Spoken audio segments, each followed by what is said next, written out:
दिवा विभागात गेले कित्येक वर्ष लोक पाण्यासाठी तडफडत आहेत। दिव्यावासियांना पाणी मिळत नाही आहे आणि जे 221 कोटी रिमॉडेलिंगसाठी दिव्यासाठी दिले होते त्या लाईनीची चौकशी करा, त्याचं काम निकृष्ट दर्जाचं झालं हे वारंवार आपण मीडियामार्फत आपण आयुक्तांना भेटून हे सांगत होतो, परंतु याविषयी कोणतीही दखल महापालिकेकडून घेतली जात नाही।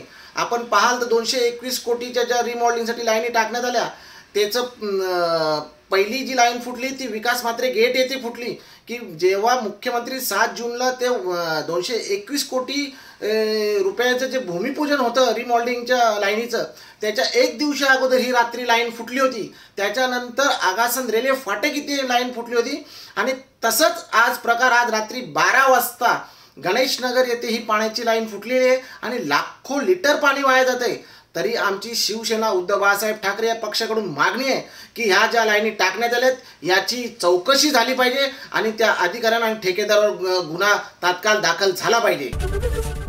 एबीपी माझा, उघडा डोळे बघा नीट।